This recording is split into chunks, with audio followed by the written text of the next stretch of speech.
No nosso programa de hoje, vamos falar um pouco sobre entretenimento, colunas sociais, como vivem as festas, os espetáculos, tudo aquilo que aparece na sua tela.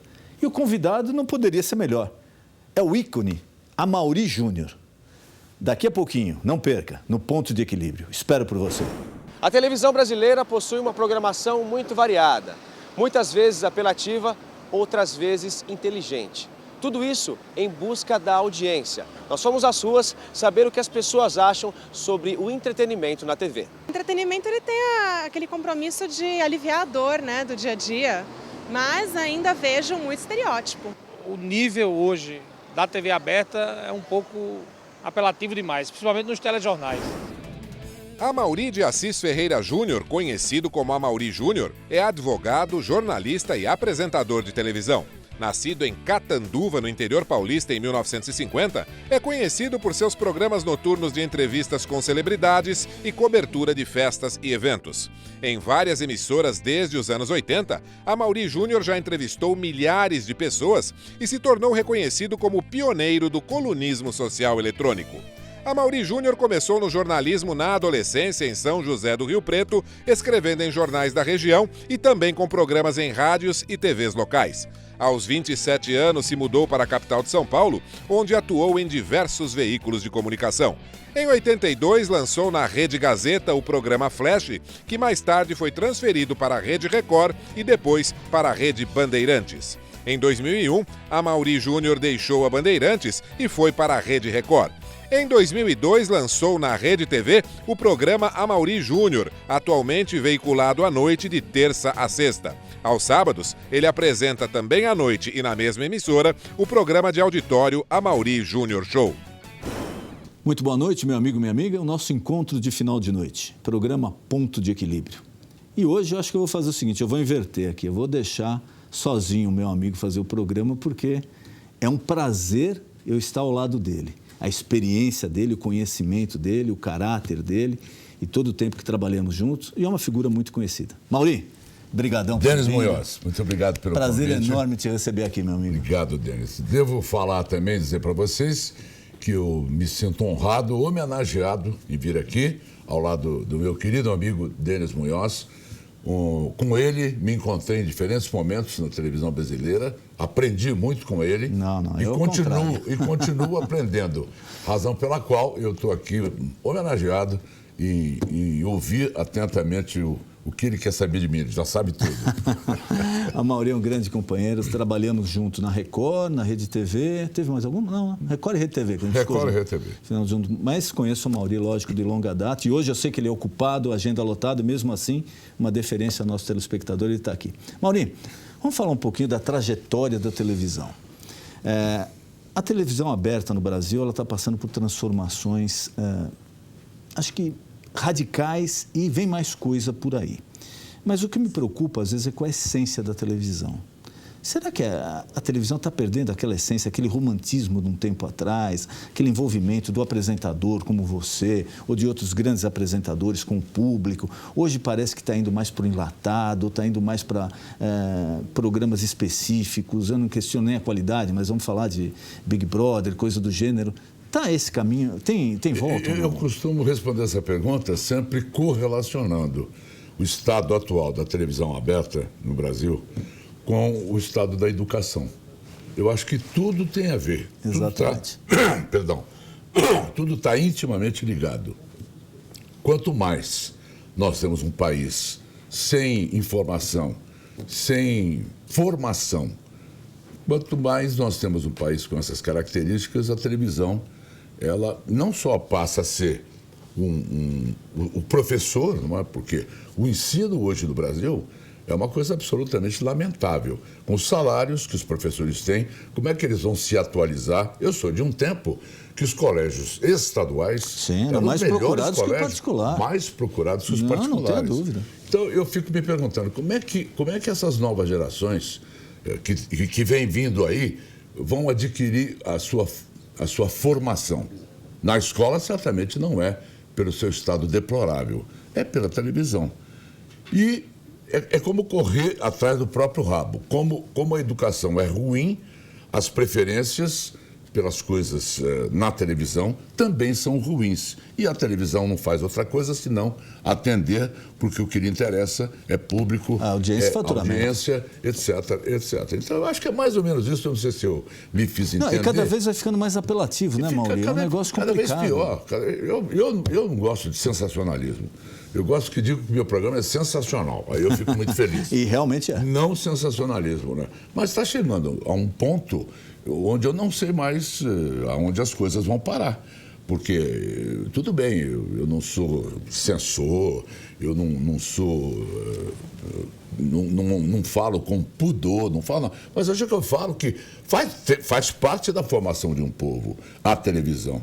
E, infortunadamente, a televisão no Brasil é a grande formadora das pessoas. Se nós ensinamos que a menina tem que dançar a dança da garrafa em casa, vai achar isso absolutamente normal. Não, E vai por esse caminho. Entra na sua casa sem pedir licença. E aí eu sou muito amigo de todos os autores de novelas. Estou falando de coisas lá para trás, quando eu dizia, puxa, vocês têm tanta audiência com novelas, eu acho que vocês têm a obrigação de passar pelas novelas, de colocar nos roteiros das novelas noções de civilidade, noções de... as menores possíveis, até as maiores, dar noções de saúde. Imagina, nós não podemos assumir um ar professoral no ar. Novela é para divertir as pessoas. Não é. Não é. A função da televisão não é outra. Eu acho que deveria ser obrigatório. Se há uma concessão do governo, se eu sou governo... Sim, porque é uma concessão pública. Olha aqui, é uma concessão pública. Por favor, nas novelas eu quero...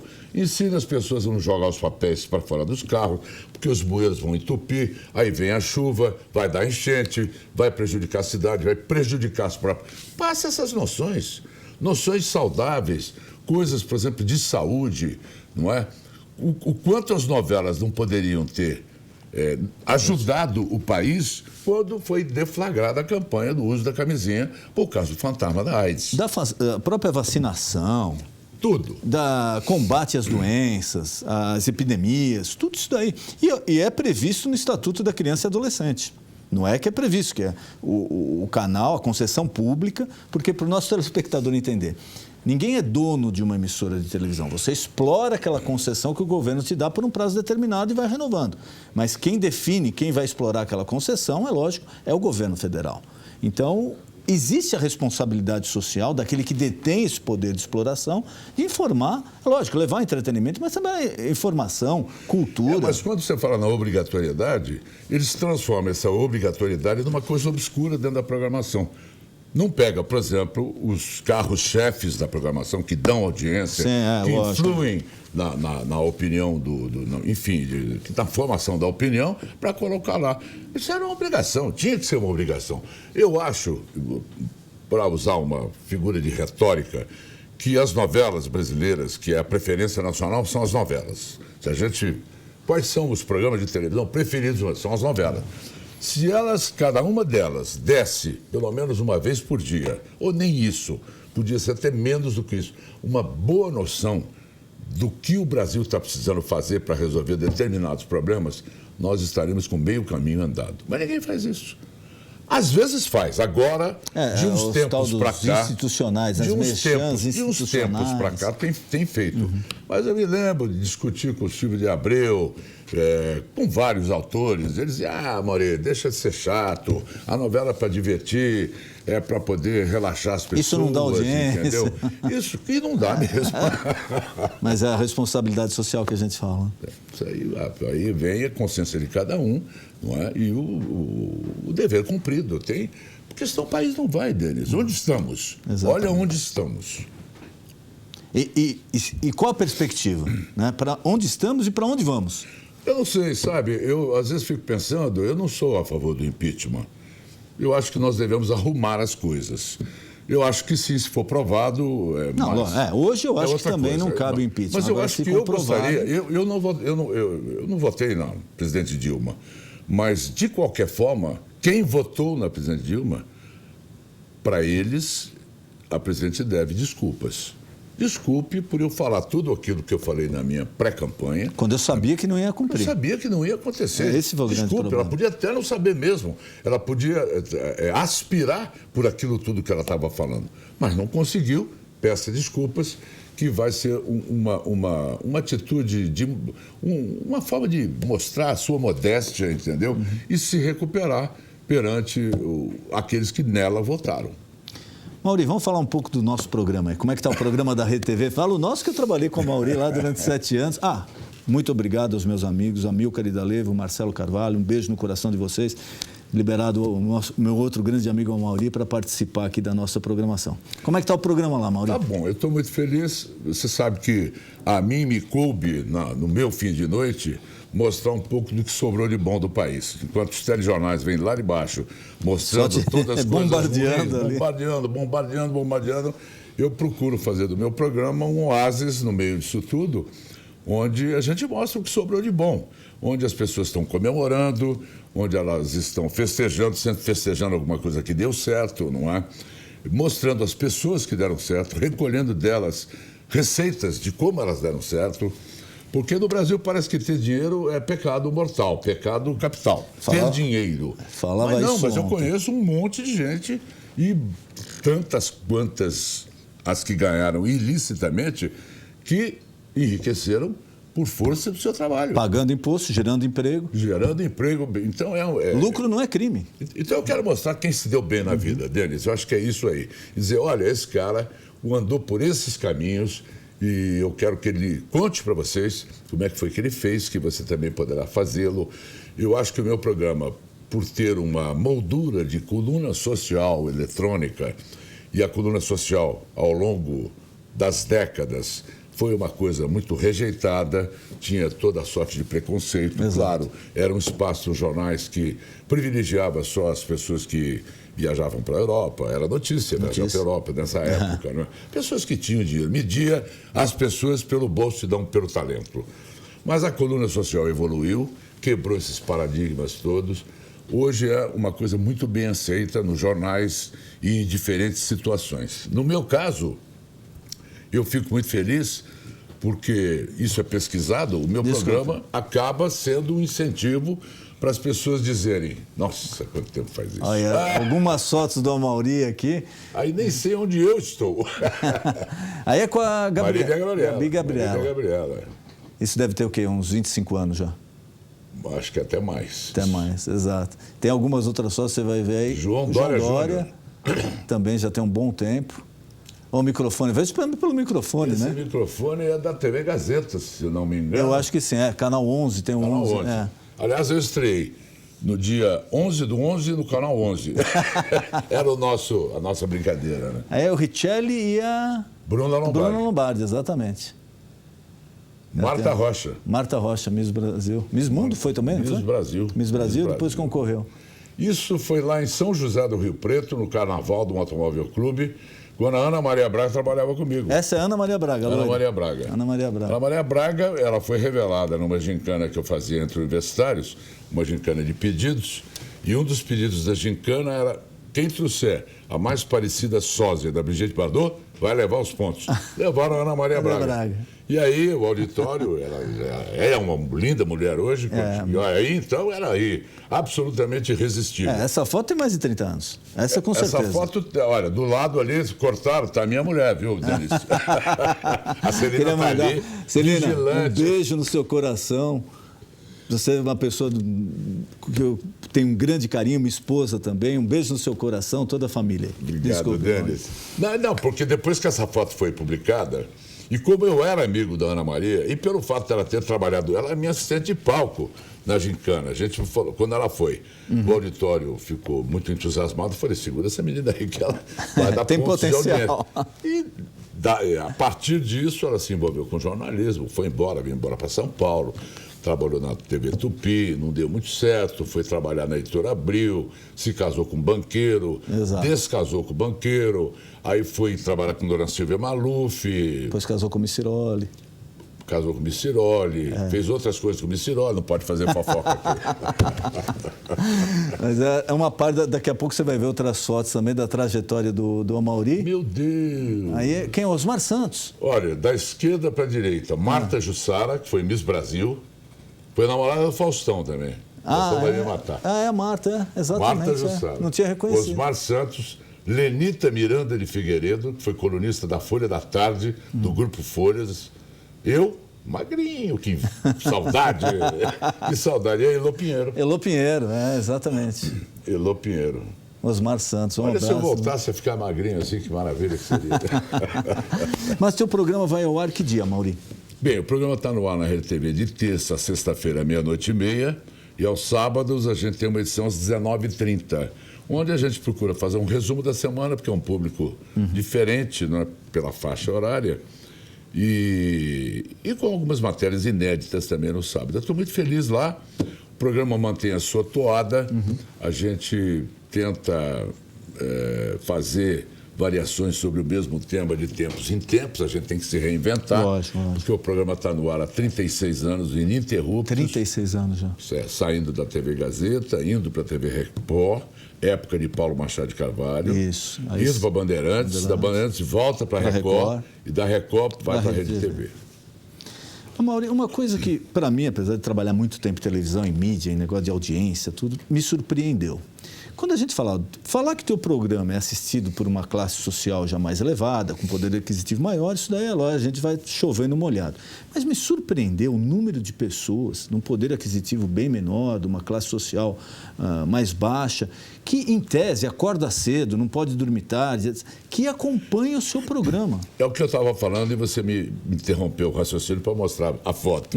Eu estava dizendo que o programa da coluna social e de rejeição, que o programa tem sim uma moldura de coluna social eletrônica e o é. Eu aceito isso com muito prazer, apesar de eu qualificar o programa muito mais hoje como uma revista variada de fim de noite.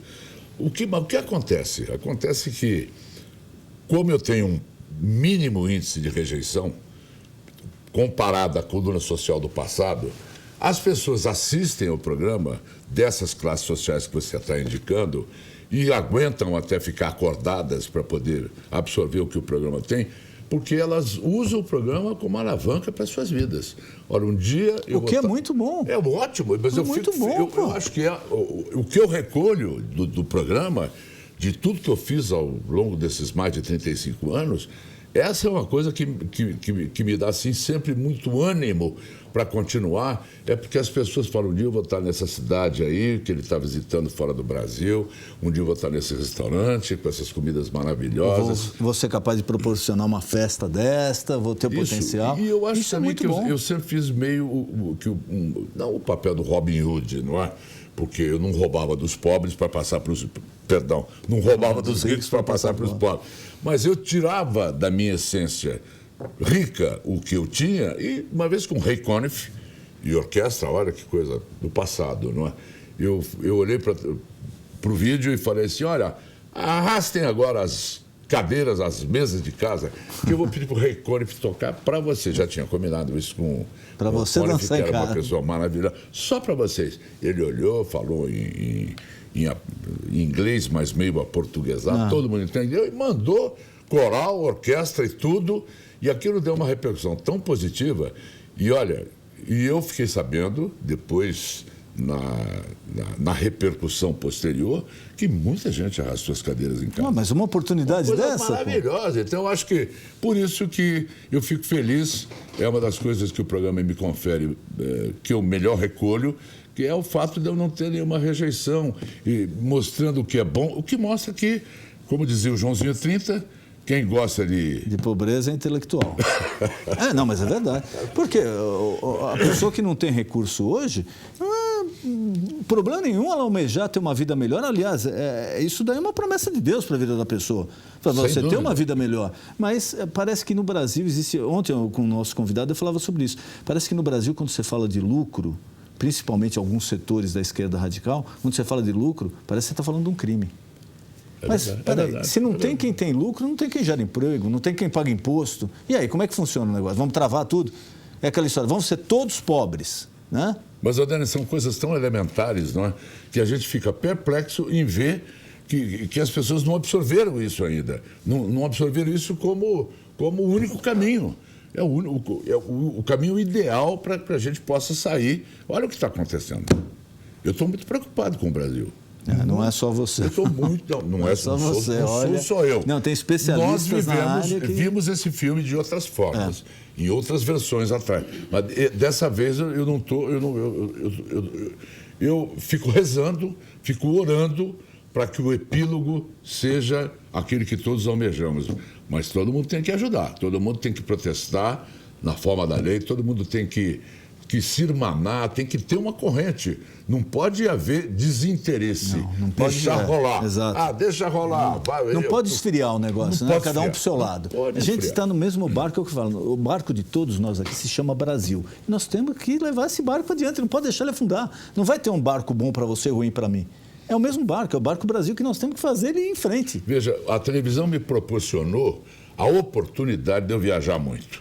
Graças ao meu programa, graças aos recursos do meu programa, eu viajei quase que o mundo todo.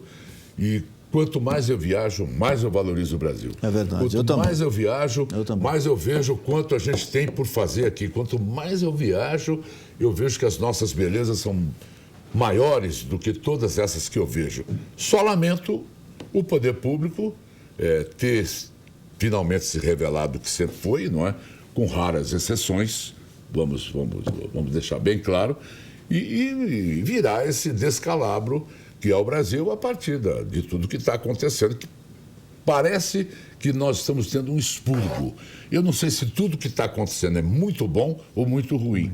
Eu acho que é muito bom, porque é um expurgo. É como se fosse um furúnculo que a gente está espremendo, e que está saindo tudo de ruim para fora.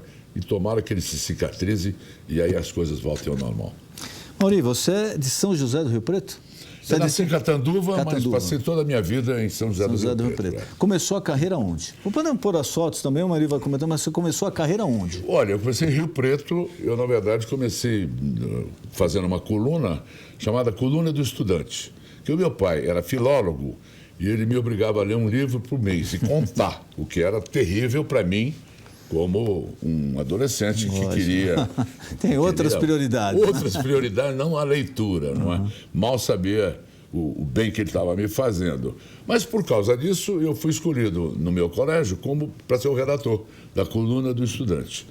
Porque, pela minha boa leitura, meu vocabulário era melhor e nas provas que houve... Já tinha facilidade de Aí comecei a Coluna do Estudante.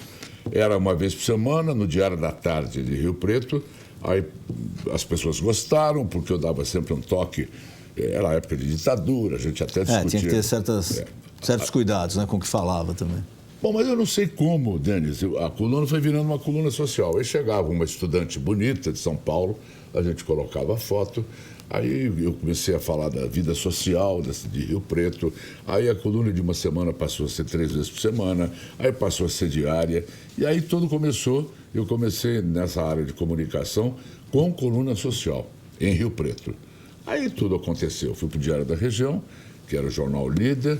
Acabei tendo um jornal em Rio Preto. Meu sócio foi o Luiz Roberto Ramos, que é sobrinho do Zé Nabantino Ramos, fundador da Folha de São Paulo, que morava em Rio Preto, mas o responsável pelo sucesso do jornal, ele era o editor-chefe, foi o Zé Hamilton Ribeiro, nosso querido Zé Hamilton, que é um dos maiores repórteres brasileiros, que na Editora Abril perdeu uma perna no Vietnã, era correspondente de guerra, e aí foi fazer um laboratório no interior, passou para o Ribeirão, eu fui buscar o Ribeirão e levei-o para Rio Preto. Tivemos um jornal maravilhoso chamado Dia e Noite.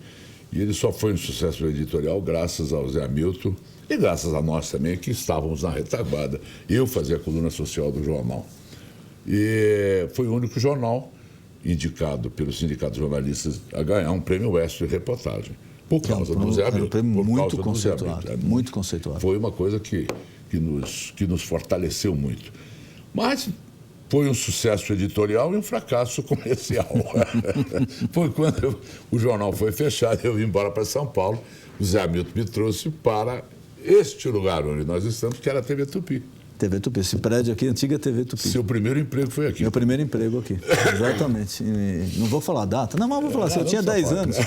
Tinha 10 anos de idade, mas foi o meu primeiro emprego aqui na Rede Tupi. E eu cheguei num momento aqui em que o senador João Calmon era o presidente dos Diários Associados, dos Diários Associados, e o Mauro Salles era o superintendente da TV Tupi, tendo o Sérgio de Souza, de saudosa memória, no comando editorial. Enfim, eu vi num momento em que a Tupi, revolucionária como sempre foi, estava criando uma geração de telejornalistas. Só para o nosso telespectador que não tem a nossa idade aqui lembrar, a Tupi, na década de 60 e 70, foi muito maior que a Globo. Infinitamente maior. Porque a Tupi dominava assim, a audiência, mas não dá nem para se comparar. Incluindo com as novelas. Novelas, o jornalismo, os programas infantis. Estava muito acima da Globo. Eu fiquei na Tupi até a Tupi fechar. E aí a minha trajetória que, inclusive, lacraram o transmissor no Rio e lacraram o transmissor nesse prédio aqui. Foi nesse prédio. Eu já não trabalhava mais aqui, lógico, mas eu vi muitos companheiros meus que trabalharam aqui. Eu vim no dia, que eu moro aqui perto, eu vim no dia e vi a tristeza nos olhos das pessoas. Pais e famílias que perderam, onde foi lacrado o transmissor da Tupi. Aqui naquele tempo, sabe como lacrava? Tirava a válvula, lembra? Já acabou. Era a válvula do transmissor e o dentel ia lá e colocava um lacre. E a tristeza, foi um silêncio naquela hora que eu não me lembro de ter visto sendo igual. Hebe Camargo morava aqui pertinho. Aqui atrás, não é? Morava aqui atrás. Eu me lembro, eu e o Zé Milton íamos visitá-la. A Hebe morava bem pertinho aqui. Bem pertinho. Dá para vir a pé para cá. Aqui na Bons tempos. E a Padaria Real continua... Continua aqui do lado. Aliás, você falando da Hebe, aí você é Hebe. Isso já é mais... Foi na Rede TV já isso daqui? Isso... Eu acho que sim, né? Você sabe que eu entrevistei a Hebe tantas vezes que eu agora... eu acho que já foi pelo cenário ali que eu estou vendo, eu acho que foi na Rede TV, quando ela esteve lá. Pode ser. Porque ela trabalhou lá conosco com dois anos. Eu estava lá ainda também. Ei, Hebe Camargo. Sabe que eu me vesti de Hebe, né? Não, você sabe que eu não sou uma pessoa dada a esse tipo de coisa. Mas eu fui convidado para fazer um viral para a internet, por uma agência, a Publicis, e incluía eles me vestirem de Hebe. E aí botei peruca, pintaram minhas unhas, o sapato, loucura, uma coisa. E aí foi um sucesso. Deram 4 milhões de views na internet, e outra coisa, me orgulho também, mas por causa da Hebe. Aí passou o Clodovil. E aí é Constanza Pascolato. Pascolato, isso exatamente. Faz muito tempo, Deus. Agora com James Brown. James Brown. James Brown, que maravilha. Morreu agora recentemente. Rei do Soul. Isso foi em Punta del Este. Foi em Punta del Este. Esse foi um dos últimos shows dele, sabia? Porque depois ele ficou doente um tempo, mas aí ele estava muito, muito ativo ainda. Tinha um show enlouquecido. Esse foi o inspirador da maioria dos grandes cantores americanos de rock, não é? James Brown. E até hoje a música dele é muito difundida nos Estados Unidos, tem muitos fãs. É um ícone. É Lucélia Santos? Não, acho que não. Essa agora você me pegou, mas não parece. Eu olhei nos olhos para ver se estava vesgo. Que eu sempre brinco para Lucélia, você está sempre... Mas eu acho que não, parece que não é ela não. Meu Deus, quem é? Aí é Glória Maria. Glória Maria, da Rede Globo. E eu mais gordo. Você vê que, na medida que você mostra nas fotos, você vai engordando. Aí é Maria Fernanda Cândido. Estão me informando. Aquela é Alice Braga. Alice Braga. Alice Braga. Está fazendo sucesso hoje nos Estados Unidos. Estados Unidos, né? Hollywood. Inclusive fez um filme lá com Will Smith. Isso mesmo. Eu acho que só tem um ator, dos atores brasileiros, eu acho que o único que realmente ganhou Hollywood é o Rodrigo Santoro. Essa menina, Alice Braga, está no caminho. Está fazendo um bom trabalho. Sônia Braga foi muito bem também. Mas tem o know-how, né? Já soube introduzir. Mauri, me fala um pouquinho. Quando fala Mauri, se fala sempre em eventos, em alegria, em festa, etc. Mas, de repente... Teve alguma matéria que você fez e você ficou chateado, ou algo que te entristeceu, algo que você falou, puxa, isso eu não deveria ter feito? Olha, Denis, como você sabe, a gente grava os programas. Muitos poucos eu faço ao vivo, não é? Então, eu não me lembraria de um programa que eu possa ter levado ao ar sem aplicar o nosso critério de avaliar previamente, entendeu? Algumas coisas ao vivo aconteceram, que foram micos que eu paguei, que eu assumo. Mas eu não me lembraria nada que possa ter ido ao ar, que eu falo, puxa, eu não devia ter posto isso no ar, me arrependendo. Exato, não, seria não, essa. Acho que não. E aquela matéria que você pode ser considerado assim o ápice da sua carreira, a entrevista ou a matéria, ou aquilo que de repente não foi o ápice, mas para você para mim, eu sempre foi um falo imenso isso. prazer. A entrevista que eu mais gosto não é a que o telespectador mais Exato, gosta. A entrevista que eu reputo como jornalista, a mais importante, porque tem todos os componentes aí, foi com o João Gilberto. Porque o João Gilberto não falava fazia 10 anos. E aí eu fui convidado para conhecê-lo no camarim, depois de um show. Entrei no camarim, junto com um publicitário da época, eu vou me lembrar daqui a pouco, que me convidou para ir. E ele falou, Mauri, o João Gilberto. E, meu Deus, ele me conhece. João, é que eu tinha um programa, na ocasião, na Bandeirantes, e era um programa que ia muito tarde, começava 1h30 da manhã. E o João Gilberto sempre foi um notívago, um cara que sempre trocou o dia pela noite, e era meu companheiro. E ele gostou de ter me visto ali e tal. Eu falei, João, para mim é uma reportagem ficar completa, você podia falar um pouquinho. Não falar. Ele é muito, não é? Muito contido. Aí tinha uma tia dele com uma sombrinha, assim, sentada, bateu na perna dele. Fala com o menino é bom. Aí, então eu vou falar. Isso é o João Gilberto, né? E aí acabou dando entrevista. Saí correndo para buscar a equipe de volta. Quando eu voltei, e ele chegou Nelson Mota, chegou Elba Ramalho, todos no camarim ali, chegou mais alguém. Ficamos todos ali, aí acendeu a luz, para a gente começar a gravar. Ele correu para o banheiro e se trancou no banheiro. Aí não queria mais falar. Não, a gente esperou, achamos que ele fosse fazer as suas necessidades líquidas e voltar. Mas não voltava mais. Aí a tia falou, tira ele de lá. Bateu com a sombrinha no sofá, né? Aí o Nelsinho bateu com a sombrinha. Aí ele abriu e saiu se agarrando no Nelsinho Mota, se agarrando na Elba Ramalho. E foi, eu já fui entrando, né? Porque eu falei, não vai fazer. E aí eu já fui entrando, Gilberto, que bom, parabéns pelo seu show e não sei o quê. E ele foi monossilábico na entrevista. A gente até contabilizou, foi uma entrevista de 72 palavras. Mas o suficiente para ganhar a primeira página de todos os jornais. Quebrou o gelo. Porque o João falou.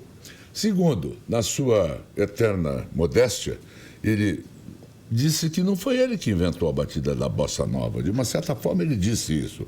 Que quem inventou a batida da Bossa Nova era Roberto Silva, o príncipe do samba. Roberto Silva, que até morreu no ano passado, um grande compositor e sambista. Mas é o máximo, quer dizer, ele desatribuir o fato de ter sido ele o criador da batida da Bossa Nova. Uma revelação toda uma importante. geração. Pronto, aí falou. O João falou. Agora, por que a entrevista para mim é mais importante? Porque até hoje ele não falou de novo, ainda. E quanto tempo faz isso? Eu não contabilizo, eu acho que deve fazer uns 20 anos. Uns 20 anos já. Não voltou a falar. Então, fazia 10 que não falava, faz mais 10 que não falou. Então é uma entrevista de exclusividade longeva. 72 palavras, se dividir por ano, vai dar umas 2, 3 por ano. Vai dar um sim ou um não por ano. Sílabas. Mauri, queria te agradecer, queria passar as suas mãos. Isso aqui é um livro do nosso apóstolo Valdemiro Santiago. E eu te presentei com isso, é uma leitura que edifica muito, baseada na palavra de Deus e a Bíblia. Eu sou o maior fã do Valdemiro Santiago, eu assisto, tenho a maior admiração por ele, vejo o que ele tem feito de bom pelas pessoas, vejo o quanto ele se empenha, até o vejo com uma toalha na mão, Exato. suportando toda a carga das pessoas que ele tem que atender. Eu quero fazer uma homenagem ao Valdemiro Santiago, e vou ler o livro com grande emoção e quero esperar. Não só você, Denis, mas especialmente o Valdemiro Santiago no meu programa. Aliás, você só falou fugazmente no meu programa. Agora quero convidá-lo para que você vá lá. Obrigado. E você me ajude a levar Vai ser um prazer. o apóstolo Valdemiro Santiago, que eu tenho certeza que será uma entrevista emocionante. Eu vou falar com ele, passar o seu convite. Vai ser um prazer acompanhá-lo lá e ver meu grande amigo numa grande emissora que eu tenho muito carinho, que é a Rede TV. Obrigado, Denis. Mauri, muito Grande obrigado. abraço. Deus te abençoe. Foi um prazer te receber aqui. Denis Munhoz. Você já sabe, nosso encontro de final de noite, programa Ponto de Equilíbrio. Boa noite.